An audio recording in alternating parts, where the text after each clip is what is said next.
Bapa berkati urapi hamba-Mu. I'm nothing without you, Lord. Speak through me.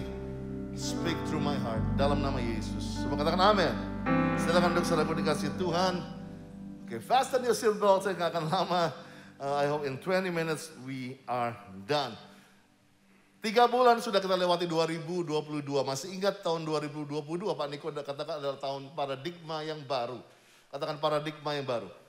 Tapi di rumah ini kita katakan 2022 adalah tahun new paradigm expansion. Itu tahun di mana kita akan berkembang. Katakan berkembang. Tahun di mana kita akan bertambah. Tahun kita akan bermultiplikasi. Tahun kita akan melapangkan tempat kemah kita. Tahun di mana kita akan memancangkan kokoh-kokoh patok-patok kita. Tahun di mana kita akan dipromosi, dapat lebih baik. Mobil baru, rumah baru. Katakan amin. Ya, kita akan ke tempat kota-kota yang kamu gak pernah punya visanya. Akan diberikan tempat-tempat yang baru. Ya, saya percaya itulah yang GC adakan. Kita harus berkembang. 3 bulan ini sudah ada, gak ada cerita yang terlalu besar kecil. Tapi pastor ingat, sudah ada yang mengalami expansion selain ukuran celana mungkin. Ada yang mengalami expansion. Ada yang mengalami expansion di pekerjaan. Ada promosi, naik gaji. You, God bless you. Ada lagi yang lain? Masa enggak ada? Wah, puji Tuhan, puji Tuhan. Ibu ini saya tahu luar biasa. Ada lagi? Ada, puji Tuhan. Oh, berikan tepuk tangan buat mereka, this family. Ya, yang naik gaji, yuk kita makan-makan habis itu. Oh, enggak, just kidding. Ada yang ngalami expansion, di mana? Relationship. Dari engagement jadi mau kawin gitu misalnya. Anybody lebih baik hubungannya dengan orang tua? Any expansion? Ada, puji Tuhan. Ada lagi yang punya hubungan lebih baik dengan sesama. Saya percaya, let's celebrate anything in this house. Expansion, jangan pikir, wah saya harus jadi crazy rich dulu baru saya mau kesaksian. Gak perlu. Ya, expansion misalnya, saya tadinya ngerokok 2 dus, sekarang jadi cuman 1,5 dus. Gak apa-apa. Kita gak harapin suruh jadi 0 dus. Tapi let's celebrate, itu expansion. Kalian sudah makin berkurang begitu, ya kan? Makin sehat. Expansion in everything. Di cool-cool, let's celebrate. Jangan tunggu saya besar baru dirayakan. Small is big, slow is fast. Katakan amin. Nah, 3 bulan yang lalu kita, tiap minggu kita ngomong mengenai values, apa yang berharga. Karena penting banget untuk menghadapi new paradigma baru, jangan semua ditelan. Katakan aha. Kayak orang-orang yang terima baru jangan sekedar, oh yang namanya baru gua ambil. Apapun yang keren gua makan. Apapun yang kelihatannya orang beli gua beli. Kita perlu punya kacamata yang sama, pengertian yang sama. Makanya kita perlu belajar values, nilai apa yang penting buat rumah ini. Dan kita belajar untuk new paradigm perlu punya values yang sama. Dan I'm excited karena mulai hari ini dan 3 bulan ke depan kita masuki series yang baru. Are you ready? Adalah I am ready to expand. Aku siap untuk berkembang. Berikan tepuk tangan bagi nama Tuhan. Saya percaya, harus saya katakan dari awal tahun ini, expansion bukan GC. Expansion bukan organisasinya yang kita harapkan berkembang. Kita gak golkan tahun ini mau 10 kebaktian, 15 kebaktian, 20.000 jemaat. No, kita gak pernah ngomong itu. GC adalah tempat yang mengikuti saudara. Kalau saudara berkembang dengan compassion, membawa jiwa-jiwa, kita harus melayani saudara. Membuka kebaktian untuk apa? Jiwa-jiwa yang datang. Kita nggak buka tempatnya dulu baru jiwa-jiwanya kita tarik. Sebab itu, yang kita lihat harusnya berkembang. Yang harusnya memenuhi Instagram GC. Bukan mengenai organisasi apa GC bisa lakukan secara gereja. But you church. Apa yang sudah kamu lakukan dalam engkau berkembang? Apakah engkau sudah berkembang dalam pelayananmu? Engkau berkembang dalam kehidupan pribadimu? Engkau sudah berkembang dalam cara engkau mengampuni, cara engkau berhidup. Oleh sebab itu, di pagi 3 bulan mulai hari ini, April kita akan belajar tantangan, katakan tantangan. Tantangan untuk berkembang. Kayaknya aku harus buka dulu, agak sesek.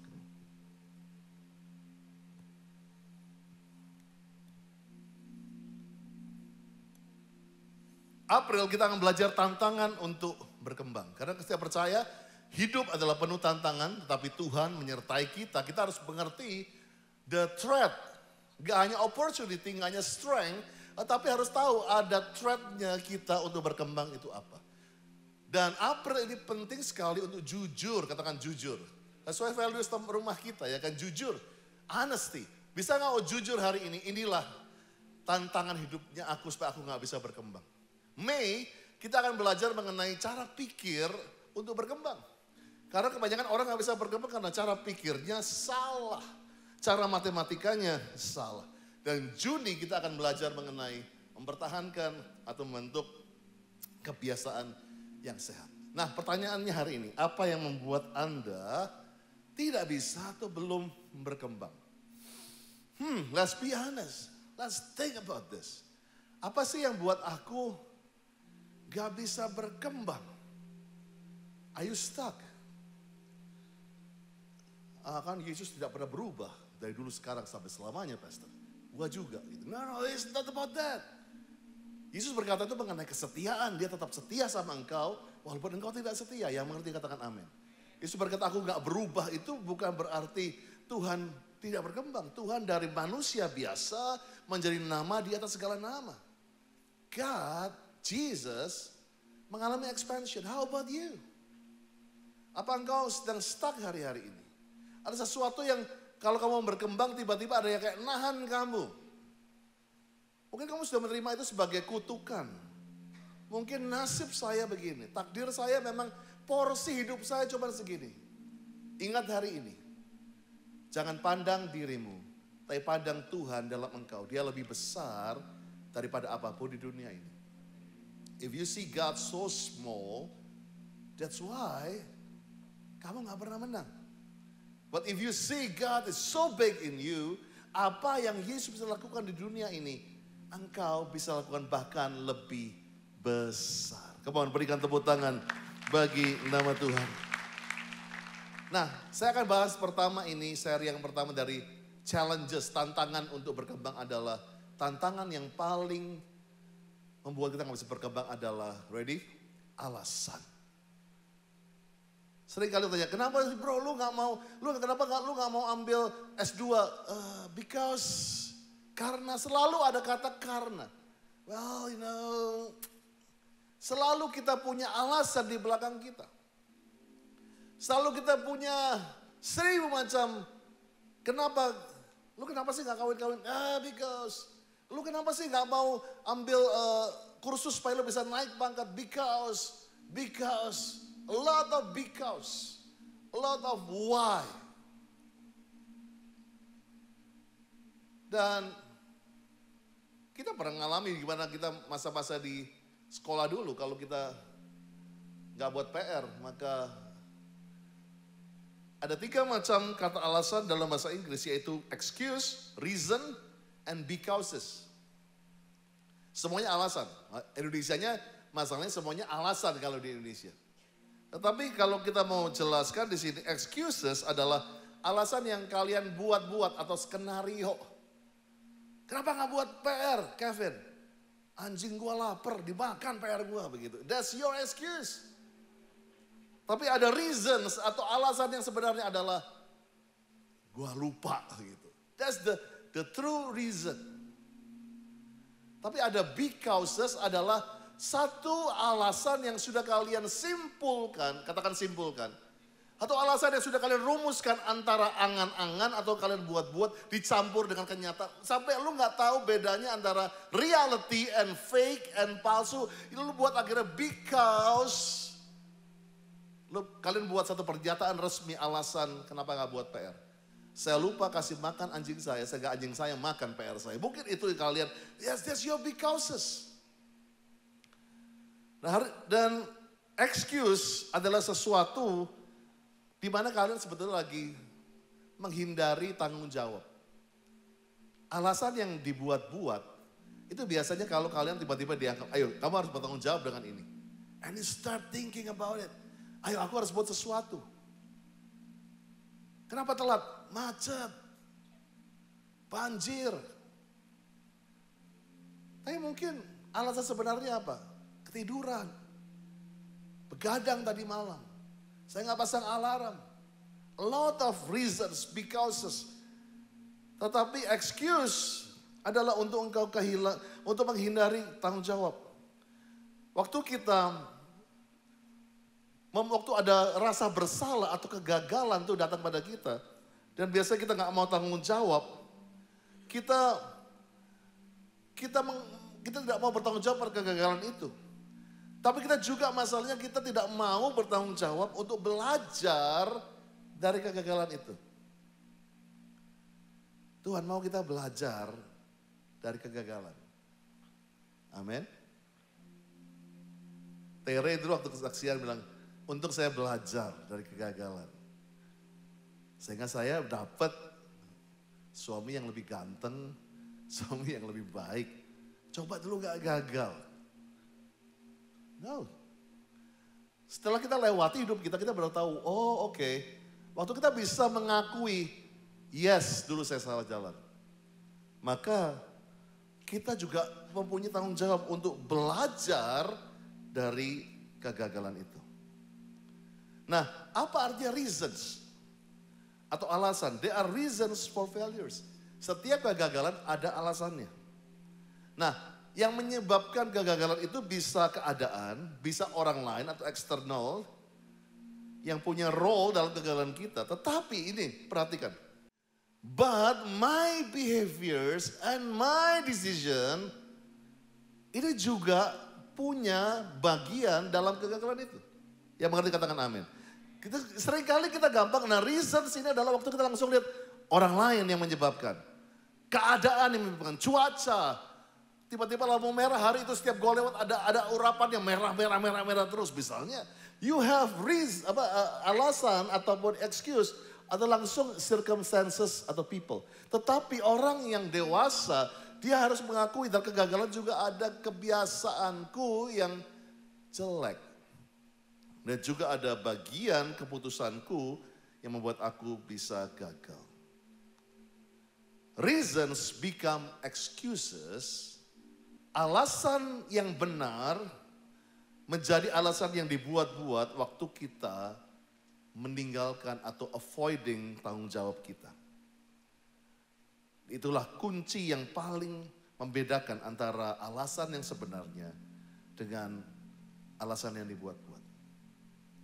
Well, saya mau ajak saudara makan sore bareng-bareng sama saya. Anybody? Bro, can you join me? Ambil kursi sini. Kamu gak kedinginan begitu ya? Puji Tuhan. Maksudnya dia ambil kursi sendiri. Ini tamu gua nih. Kamu you sit here. Bro. Aku harus pakai ini, sorry. Ada orang. Tapi kita mau makan ya. Jadi kita harus agak sedikit jauh. Enggak, kamu di situ nggak apa-apa. Kamu di situ nggak apa-apa. Kamu suka sushi nggak? Sashimi, oke ya. Ini udah gua tangkap 1 tahun yang lalu. Jadi kita ada ini nggak ya? Minta supit. Oke, so kita mau ngedate nih ceritanya ya kan. Kalau kamu, yeah. Kamu itu naturally blonde atau? Oh, enggak ya, but I love it. Mungkin gue umur 50 bisa sedikit. Can I do it? Oh, oke. Bro, lo suka yang mana? Di sini ada sashimi. Ayo ambil satu. Ya ini ada kecap asinnya. Ini dong deket-deket sini sedikit. Ya, kamera. Ya, oke. Kamu coba dulu. Ini ada yang salmon sama nasi, ada tuna, ya kan? Ya, kamu lihat ke kamera dong gitu. Yang pakai gaya-gaya YouTuber begitu loh, bro. Ya. Nah, oke. Kamu nggak suka pakai ini? Ini coklat. Wasabi dari mana? Ini bukan wasabi. Ini coklat paling manis. Enggak ya? Oke. Kasih dia air loh, kasihan loh. Theo, kasih Theo air tolong. Oke. Nah Theo, I just want to tell you a story. Waktu itu aku punya teman di kampus. Dia tuh sushi haters banget. Bahkan saking dia benci sushi, gue gak tahu dia kepahitan banget sama sushi. Anything with sushi dia akan benci. Lihat bahkan tulisannya aja, minum bro. Dia lihat tulisannya, dia bahkan akhirnya dia mulai membenci orang yang suka sushi gitu. Dia akhirnya ngomongin jelek, sushi mah nggak kelas segala macam. Apa itu nggak dimasak, makanan mentah. And one day gue kayak gini, gue akhirnya duduk sama dia. Hey, let's be open man, this is good. Bro, ambil lagi bro. Ya, satu aja cukup ya, oke. Oh itu, ya sekarang. Oke. Dan dia mulai, saya mulai ngobrol sama dia dan dia bilang seperti ini. Oke, let's be honest. God, everybody loves sushi, gitu loh. Ya, mereka lagi cemburu sama lu di sini. They wish they were here, gitu ya. Tapi ada apa gitu loh. Akhirnya ini teman gue akhirnya bilang begini. Sebetulnya yang buat dia pertama pahit adalah papanya waktu dia umur 10 tahun main prank dengan green tea ice cream as wasabi begitu. Ada yang pernah dikerjain papanya? Gue pernah. Anak gue pernah kepahitan sama gue selama 2 tahun karena gue kerjain Jason seperti itu. Sampai dia setiap kali lihat wasabi dia udah gak bisa. Dan anak ini, teman saya ini, dia dikerjain bener. Dan waktu itu dia makan begitu banyak, dia nangis makan sampai muntah-muntah. Sehingga waktu dia lihat wasabi, dia langsung di belakangnya ini jadi negatif juga. Negatif, karena dia bilang, oke, wasabi equal salmon, equal tuna, equal mentai, segala macam. Enggak deh, namanya wasabi gue gak suka. Nah yang lebih parah lagi, akhirnya dia dapat cewek gitu. Kamu udah punya calon? Gak mau? Gak mau pacaran?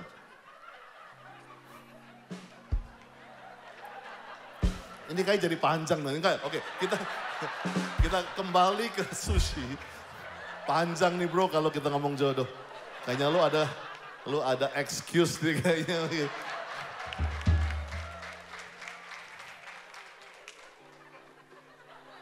Oke, let's talk.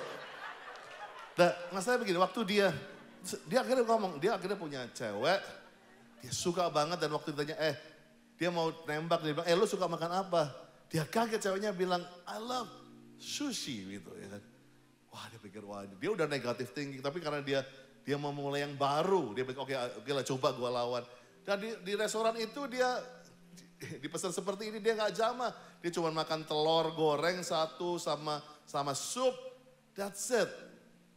Coba yang lain bahkan dia gak mau, karena kebetulan itu restoran sushi doang. Sampai ceweknya bilang, ayo dong coba dong gini-gini. Dari pertama yang kedua bilang, enggak deh.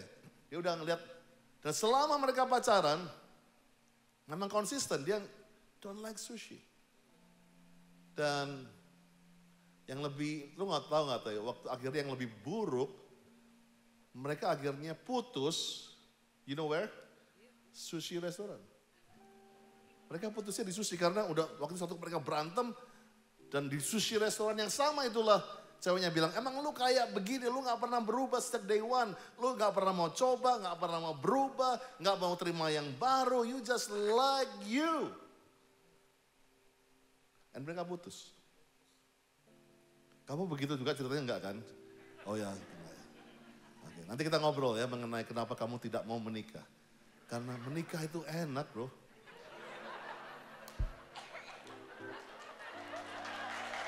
Ya, lagi.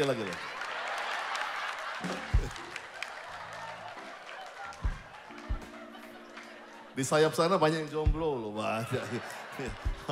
How old are you? 18. Oh ya, jangan ngomong nikah dulu. You are too long. 18. My God, nggak beda lah gitu ya. Oke, terus, masalahnya begitu. Dia sampai putus hubungan dan dia marah hari itu, dia bilang, semakin dia benci sushi.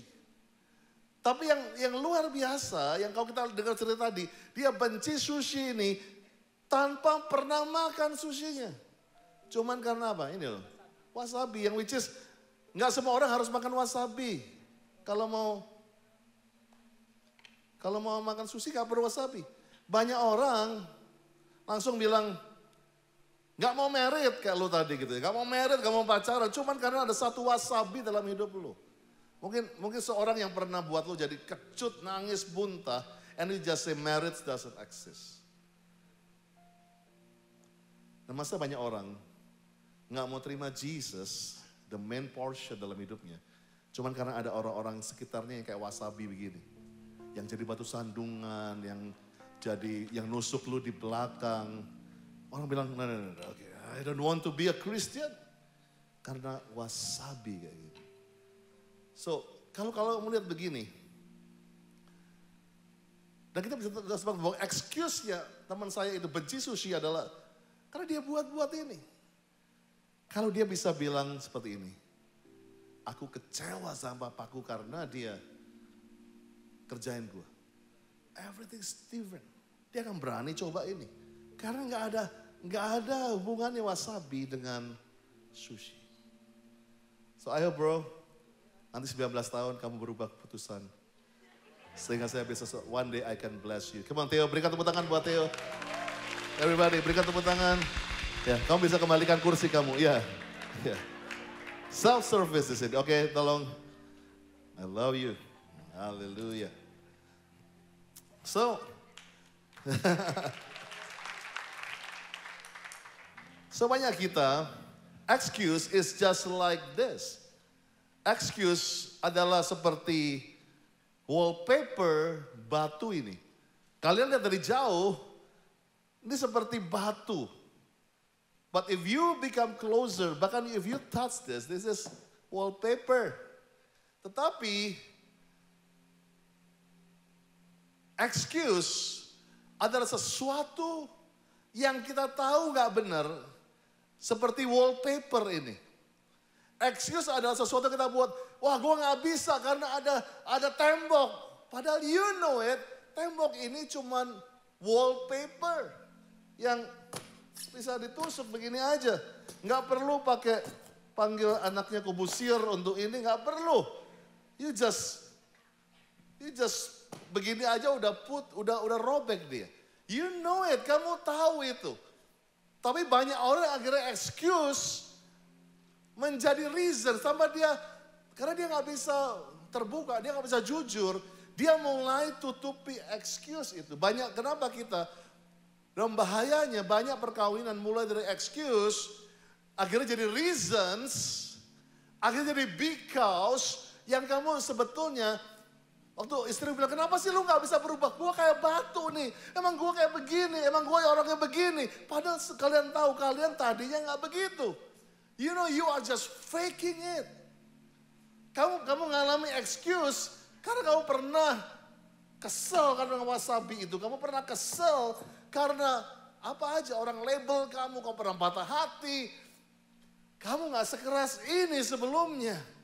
Tapi kamu menjadi begitu kaku dan keras karena ada yang pernah di masa lalu kamu yang membuat kamu akhirnya pakai excuse itu. Oke, pokoknya gue gak mau merit, pokoknya gue gak mau deh kerja seperti itu, pokoknya gue gak mau melayani. Gak ada. Karena dia mungkin dia pernah pahit, audisi ditolak mungkin, audisi gak lulus mungkin. Sehingga dia mulai punya excuse setiap kali diajak pelayanan audisi. Gak deh, gue gak, I am not into it. Padahal dia kepingin banget bisa melayani. Why you cannot be, gak bisa berkembang karena lama-lama excuse-mu menjadi sesuatu yang kamu, waktu kamu lewat, kamu rasakan ini bukan wallpaper lagi, tapi kamu jadikan ini jadi wall beneran. Dan kamu harus hidup bertahun-tahun dengan fake cerita ini. Emang gua begini, emang gua gak bisa berkembang. I am a failure, aku orang yang keras, aku orang yang benar-benar dikutuk. Padahal yang tadi awalnya kamu cuma buat, bahkan itu gak ada benernya sama sekali. Contohnya labeling.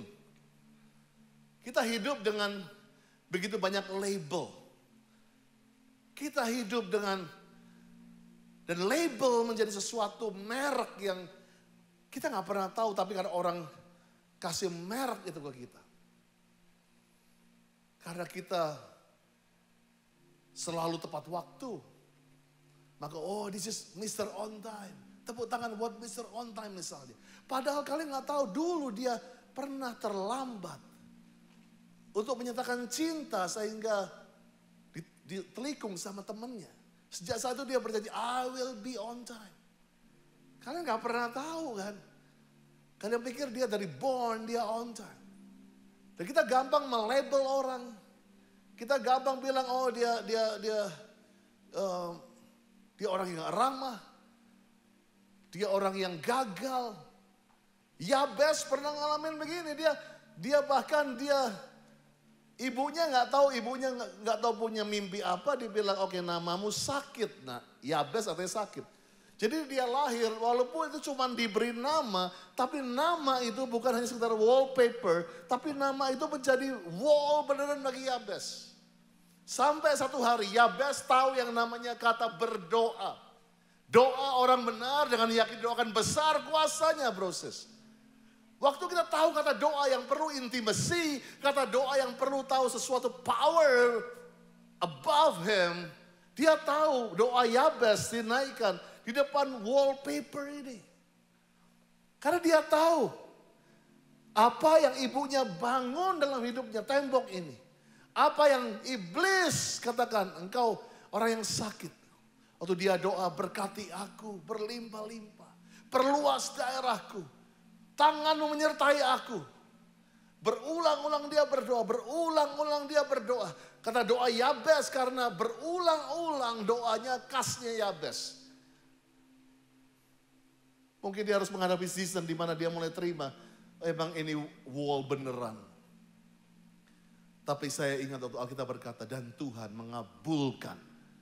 Tuhan membuktikan, kata aslinya, bahwa Tuhan lebih besar daripada apa yang manusia katakan. Hari ini, it's up to you.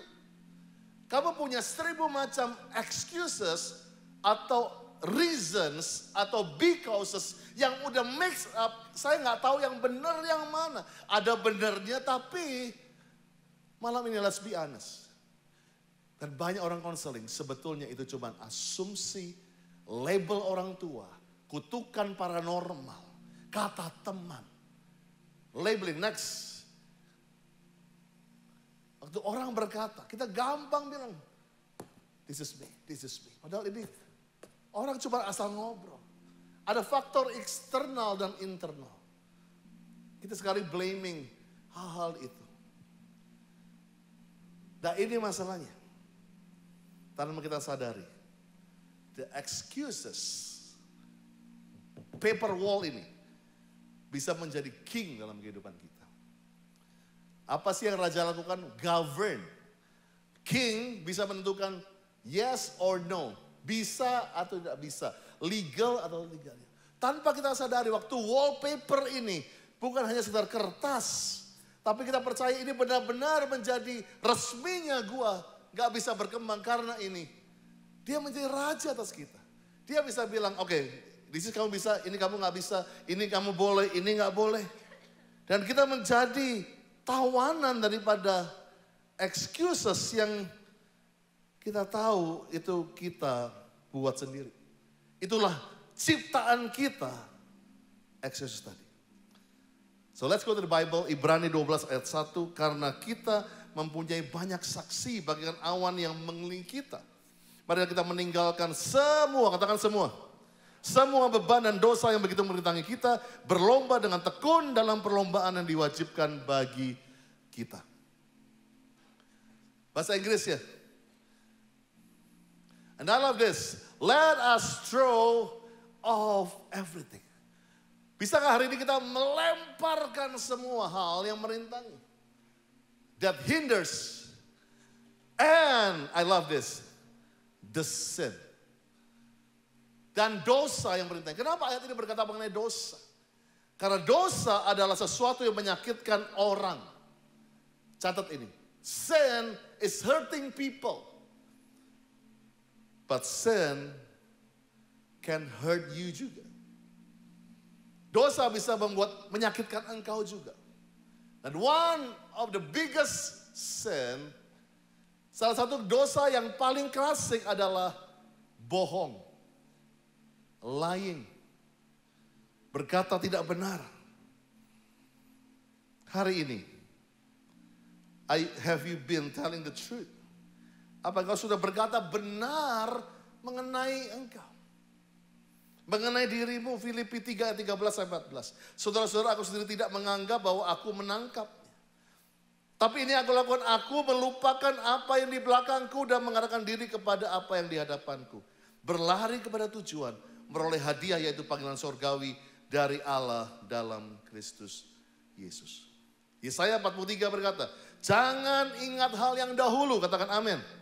Jangan perhatikan hal yang zaman buruk kala. Lihat, aku hendak membuat sesuatu yang baru, yang sekarang sudah tumbuh. Belum kamu mengetahuinya? Ya, aku hendak membuat jalan di padang gurun dan sungai di padang belantara. Husband and wife, don't live in your past.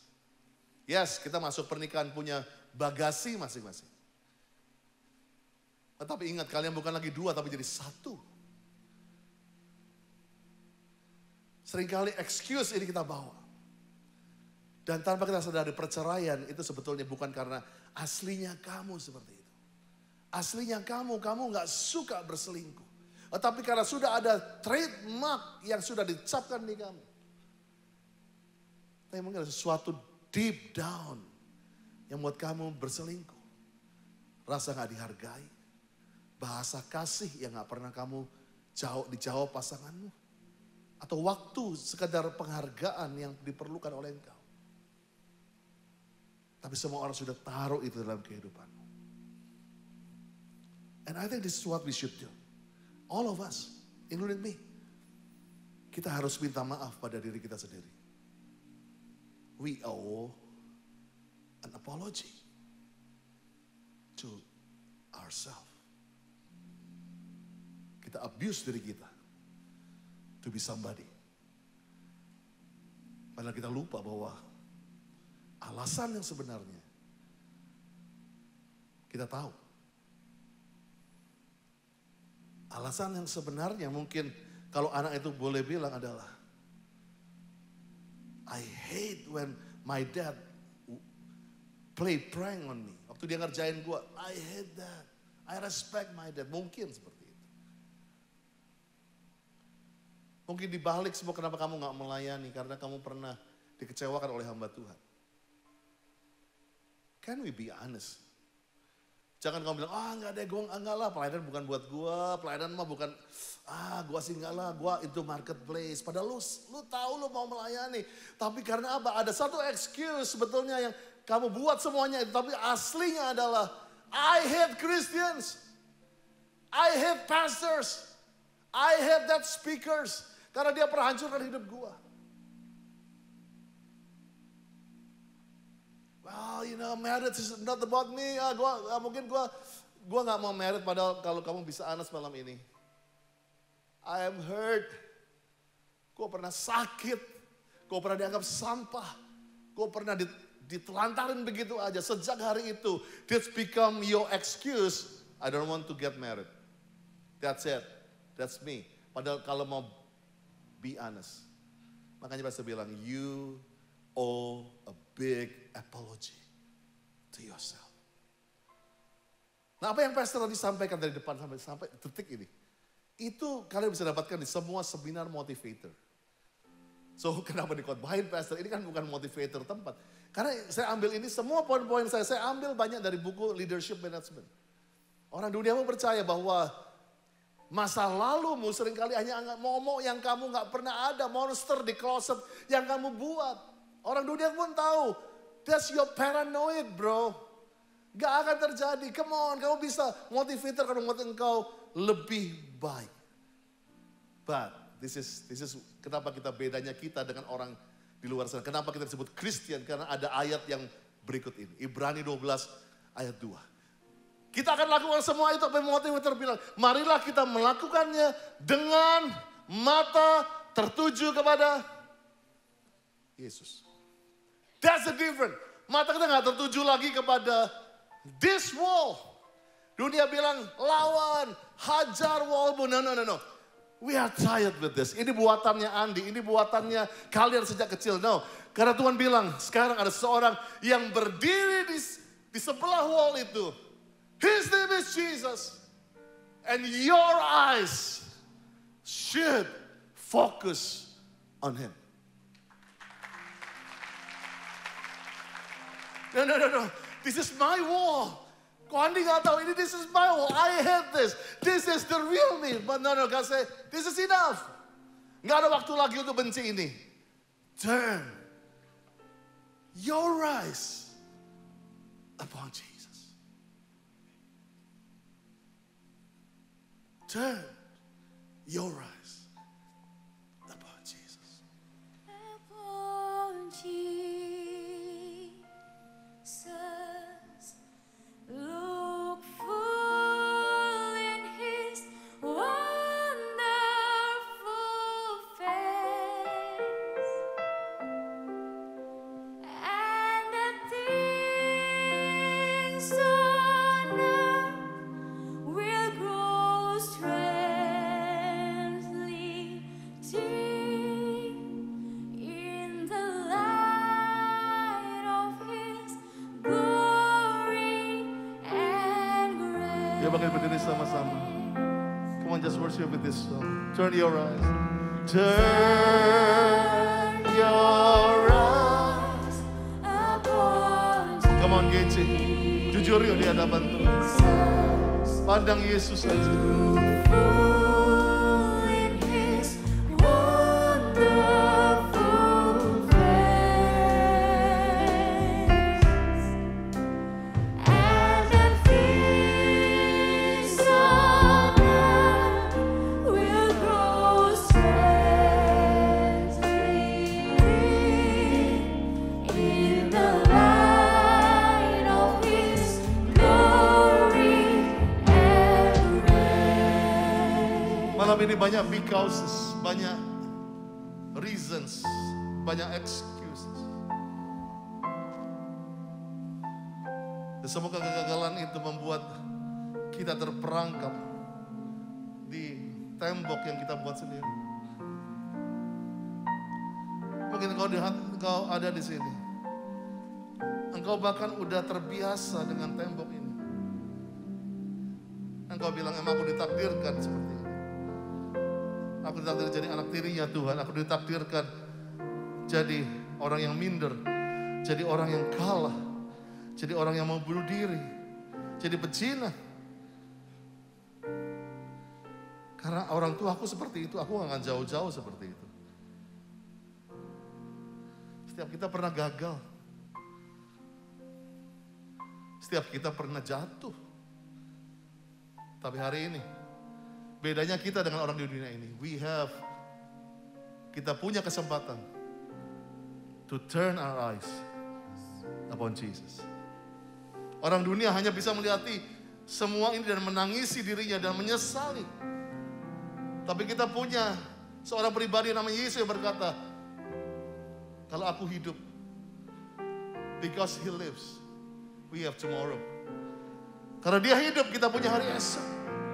Karena Dia hidup, 2022 bukan tahun terburuk, tapi tahun terbaik. No. So hari ini I'm gonna challenge you.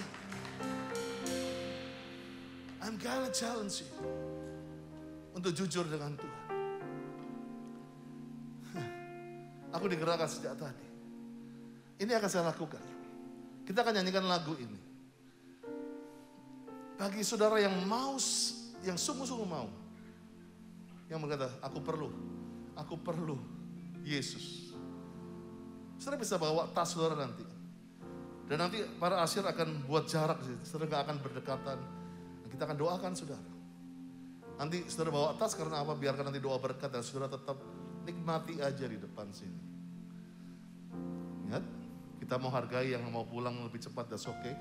Tapi this is important. Kalau engkau bilang, Ko Andi, I need Jesus. Karena saya coba ngalahin tembok ini, I cannot do it. Dan gak perlu. Jangan ingat masa lalu, jangan ingat masa purbakala. Jangan ingat masa-masa diskotikmu, jangan ingat masa musromu, jangan ingat masa-masa dulumu. Turn your eyes upon Jesus. And I can feel Jesus standing here. Yang mau saja. Kita ajarkan pujian ini. Bawa tas saudara, supaya nggak tinggal di situ. Pelan-pelan maju ke depan. Come on Sandra, let's worship.